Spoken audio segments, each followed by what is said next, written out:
Good morning दोस्तों, I am विकास यादव। आज हम इंग्लिश में ग्रामर का कुछ टॉपिक पढ़ेंगे। कुछ में एक टॉपिक पढ़ेंगे जिसका नाम है टेंस। क्या है? टेंस। टेंस को हिंदी में क्या कहते हैं? काल। टेंस को हिंदी में क्या कहते हैं? काल।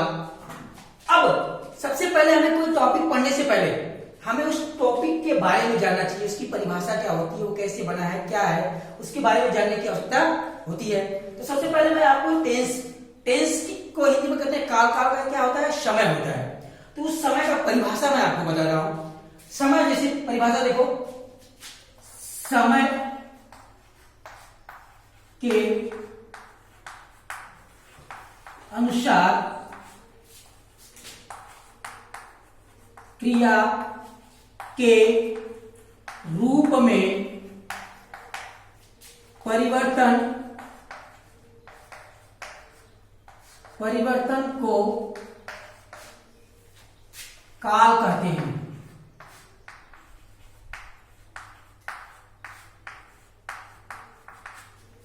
ये हिंदी की परिभाषा। अब इसको हम इंग्लिश में लिखेंगे। The change of verb according to time is called tense। अब यह परिभाषा हो गई। अब ये परिभाषा कैसे बना है, कैसे हुआ है, अब मैं इसको आपको बताऊंगा। देखिए, इसे लिखा हुआ है समय के अनुसार क्रिया के रूप में परिवर्तन को काल कहते हैं। समय के अनुसार क्रिया के रूप में परिवर्तन को काल कहते हैं। इंग्लिश में इसका है the change of verb according to time is called tense. अब इसको हम प्रूव करके बताएंगे कि परिभाषा कैसे हुआ। अब प्रूव करने के लिए जैसे मैंने लिखा है कि राम खाना खाता है। राम खाना खाया। राम खाना खाएगा। अब मैं आपको 3 वाक्य लिखा है, पहला, दूसरा और तीसरा। ये 3 वाक्य मैंने लिखा है। अब इसको हम आपको बता रहा हूं, प्रूव करके बता रहा हूं। अब सबसे पहले देखो, राम खाना खाता है, मतलब ये अभी वो खा रहा है, वह काम कर रहा है, वो खाने का काम कर रहा है। और राम खाना खाया, मतलब खाना खा चुका है, ये पास्ट में है। और ये राम खाना खाएगा, मतलब यह फ्यूचर में है। इसलिए इस तीनों वाक्यों को मैं अलग अलग तरीके से करूंगा। देखो, जैसे Ram eats food. Ram ate food. Ram will eat food. ये हो गया। अब यहां पर ध्यान देना कि ये काम कौन से प्रेजेंट टेंस में है, ये पास्ट टेंस में है और ये फ्यूचर टेंस में है। अब मैं इसलिए बताया कि समय के अनुसार, देखो ये प्रेजेंट टेंस मतलब ये प्रेजेंट समय है, ये पास्ट समय है, ये फ्यूचर समय है। तो समय के अनुसार क्रिया के रूप में परिवर्तन को हम काल कहते हैं। तो अब देखिए, समय में क्रिया परिवर्तन हुआ है। देखिए यहाँ पे क्रिया में क्या लगा हुआ है? वैसे इस लगा हुआ है, मतलब इट्स है। अब यहाँ पे क्रिया की सेकेंड फॉर्म लगा हुआ है, यहाँ पे क्रिया की फर्स्ट फॉर्म लगा हुआ है। तो आपने देखा कि यहाँ पे क्रिया के रूप में, हर एक रूप में बदलाव है कि नहीं? यहाँ पे क्रिया दूसरा है, यहाँ पे क्रिया दूसरी है, यहाँ पे क्रिया दूसरी है। तो उसी के आधार पे मैंने बताया है कि समय के अनुसार क्रिया के रूप में परिवर्तन को काल करते हैं। आप समझ में आए हो? आप लोगों को समझ में आया होगा कि कैसे मैंने इस परिभाषा को बनाया है कि समय के अनुसार क्रिया के रूप में परिवर्तन को काल करते हैं। देखो, अब यहाँ पे क्रिया प्रेजेंट में कैसी क्रिया है, पास्ट में कैसी है और फ्यूचर में कैसी है। तीनों में परिवर्तन है कि नहीं? तो जब तीनों में परिवर्तन है तो इसलिए मैंने परिभाषा बना दिया कि the change of verb according to time, मतलब समय के अनुसार क्रिया के रूप में बदलाव को हम क्या कहते हैं? टेंस कहते हैं। आई होप आप लोगों को परिभाषा समझ में आया होगा। अब हम आगे चलते हैं। अब देखते हैं आगे टेंस की प्रकार, मतलब kinds of tense. Kinds of tense.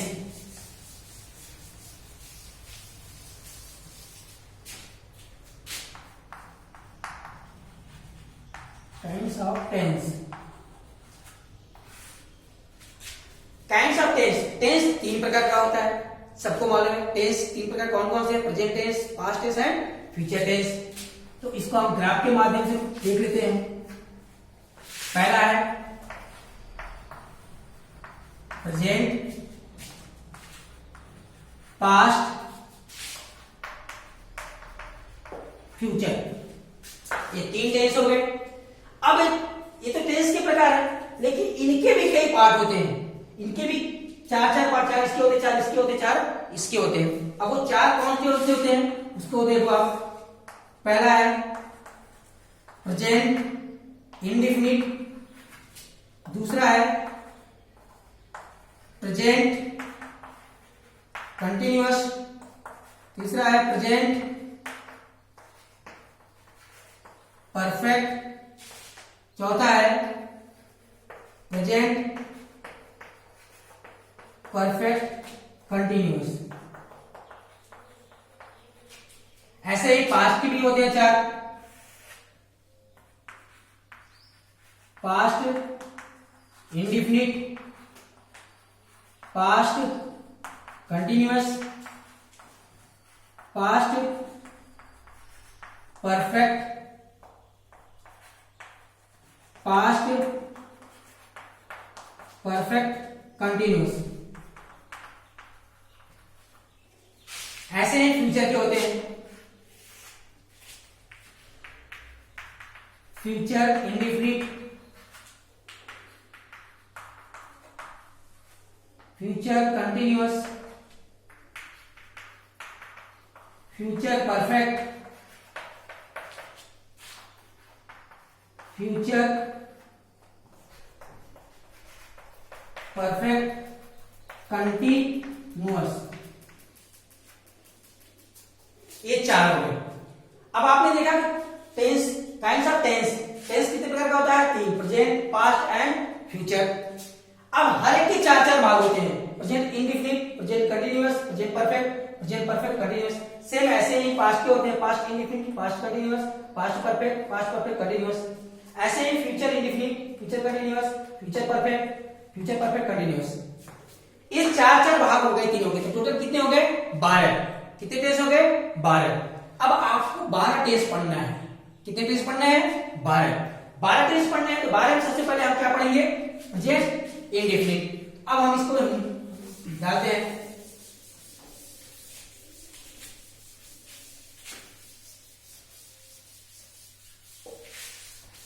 अब पहले टॉपिक क्या आता है? Present indefinite tense. पहला क्या टॉपिक है? Present indefinite tense.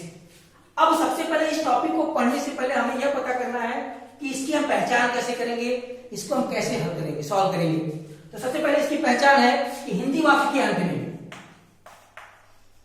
हिंदी वाक्य के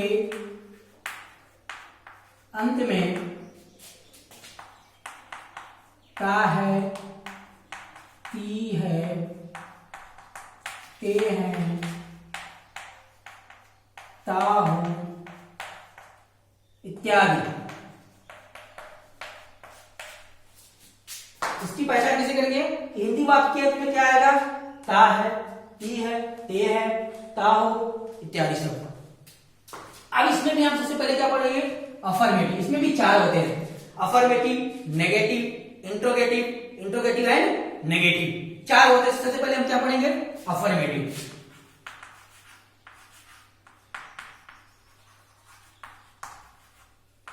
अफर्मेटिव पहला क्या है? अफर्मेटिव।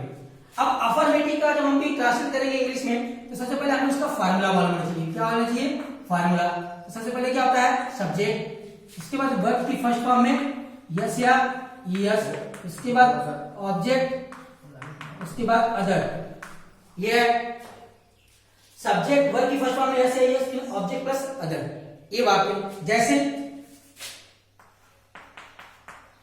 शीला मधुर गीत गाती है, ये वाक्य मैंने लिखा है, शीला मधुर गीत गाती है। अब सबसे पहले आप इसका इंग्लिश में ट्रांसलेट करने से पहले हमें ये फार्मूला देखना है। तो फार्मूला लिखा मैंने, पहले सब्जेक्ट वर्ब की फर्स्ट फॉर्म में SIS, उसके बाद ऑब्जेक्ट, उसके बाद अदर।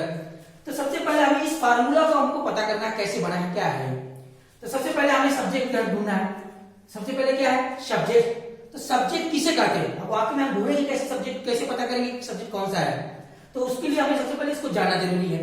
तो सब्जेक्ट क्या है, वाक्य में जो काम करता है, वाक्य में जो क्रियाकर्ता जो काम करता है उसी को हम क्या कहते हैं, सब्जेक्ट कहते हैं। सब्जेक्ट समझ में आया, सब्जेक्ट किसे कहते हैं, वाक्य में जो सेंटेंस में जो काम करता है उसी को हम क्या कहते हैं, सब्जेक्ट कहते हैं। उसके बाद क्रिया, सब्जेक्ट जो मतलब कर्ता के द्वारा जो किया जाता है, कर्ता के द्वारा जो किया जाता है उसे हम क्या कहते हैं, क्रिया कहते हैं।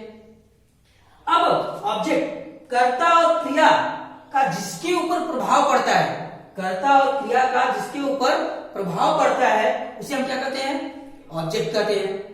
और अदर, जो वाक्य में जो शेष बच जाते हैं, जो वाक्य से इतने से जो सब्जेक्ट वर्ब और क्रिया के बाद जितने भी वाक्य बच जाते हैं, जितने भी शब्द बच जाते हैं उसे हम क्या कहते हैं, अदर कहते हैं। अब इतना आपको पता चल गया सब्जेक्ट किसे कहते हैं, सब्जेक्ट काम करने वाले। अब इस वाक्य में काम कौन कर रहा है, शीला कर रही है, काम यही कर रही है शीला। शीला काम कर रही थी इसलिए क्या हो गई, सब्जेक्ट हो गई। अब इसको हमको पहले इंग्लिश लिख देना है, शीला। अब ये सब्जेक्ट हो गया। अब दूसरा क्या है, वर्ब। अब वर्ब हमें ढूंढना है। वर्ब की मैंने हमें बताया कि वर्ब किसे कहते हैं, कर्ता के द्वारा जो किया जाता है। अब कर्ता इसमें क्या कर रहा है, गाना गाने का काम कर रहा है, कर रही है। अब यहाँ पे कर रही है तो अब यहाँ पे क्या हो जाएगा, इसको क्या कहते हैं इंग्लिश में, सिंग हो गया। लेकिन अब प्रश्न उठता है, यहाँ पे लिखा है वर्ब की फर्स्ट फॉर्म में यस या ईएस का प्रयोग करते हैं। तो सबसे पहले हमें यह पता करना कि सब्जेक्ट में यस या ईएस कब लगता है। तो आपको यह बता रहा हूं कि जब क्रिया, जब सब्जेक्ट सिंगुलर हो, क्या हो, सिंगुलर हो, तब हम क्रिया में यस या ईएस लगाते हैं। उसी जगह अगर सब्जेक्ट प्लूरल है तो हम नहीं लगाते हैं, नो। मतलब सब्जेक्ट ये जो कर्ता है, ये कर्ता अगर सिंगुलर है तब हम क्रिया में यस या यस लगाते हैं। लेकिन अगर सब्जेक्ट किसी जगह प्लूरल है तो हम नो मतलब नहीं लगाते हैं, हम यस या यस नहीं लगाते। तो अब हमें यह पता हो गया कि क्रिया में यस यस कब लगता है, कर्ता जब एक वचन होता है। अब हमें यह पता कैसे पता चलेगा कि कर्ता एक वचन है कि बहुवचन है। तो उसके लिए आपको मैं बता दे रहा हूं कि जब कर्ता ही, सी, इट, नेम है तो वह क्या है, सिंगुलर है। क्या है, ही, सी, इट, नेम, नाम मतलब नाम, कोई भी नाम हो, चाहे जो एक्स वाई जेड कोई भी नाम है तो वह क्या है, सिंगुलर है। अगर उसी जगह यू, वी, दे, आई अगर है तो ये क्या है, प्लूरल है। कर्ता ही, सी, इट, नेम तो सिंगुलर, यू, वी, दे, आई अगर है तो प्लूरल है। अब यहाँ पे कर्ता क्या है, शीला मतलब नाम है। तो नाम अभी मैंने बताया कि सिंगुलर है, तो सिंगुलर है तो यहाँ मैंने बताया कि सब्जेक्ट सिंगुलर है तो यस या यस लगेगा। तो अब ये तो पता चल गया कि सब्जेक्ट सिंगुलर है तो यस या यस लगेगा। लेकिन दो है, यस और ईएस। यस कब लगता है और ईएस कब लगता है। तो उसके लिए मैं आपको बता रहा हूं कि जब क्रिया का अंतिम अक्षर, क्या, क्रिया का अंतिम अक्षर जो ओ है या डबल एस है या एस एच है या सी एच है या एक्स है तो हम क्या लगाते हैं, ई एस लगाते हैं। क्या हो, ओ हो, डबल एस हो, एस एच हो, सी एच हो, एक्स हो तो क्या लगाते हैं, ई एस लगाते हैं। लेकिन इसी जगह अगर इन सबको छोड़ के कोई दूसरा अक्षर आता है तो हम यहाँ पे लगाते हैं, यस लगाते हैं। तो अब हमें यह देखना है कि इनमें से कोई अक्षर यहाँ पे है, नहीं है। यहाँ पे क्या है, जी है, यहाँ पे क्या है, जी है, जी के साथ क्या लगेगा, एस। तो मैंने लगा दिया, अब ऐसे एस हो गया। अब हमें ढूंढना क्या है, ऑब्जेक्ट। तो अभी अब ऑब्जेक्ट के लिए मैंने बताया कि सब कर्ता और क्रिया का जिसके ऊपर प्रभाव पड़ता है। तो अब कर्ता और क्रिया का किसके ऊपर प्रभाव पड़ रहा है, गीत के ऊपर, क्योंकि क्या कर रही है, गीत ही गा रही है ना वो, तो इसलिए किसके ऊपर प्रभाव पड़ रहा है, गीत के ऊपर। तो गीत को क्या कहते हैं, सॉन्ग। लेकिन कैसा गीत है, मधुर गीत है, इसलिए हम इसको क्या करेंगे, स्वीट सॉन्ग। क्या करेंगे, स्वीट सॉन्ग। ये आपका अफर्मेटिव हो गया। अब इसमें मैं एक और एग्जांपल, जैसे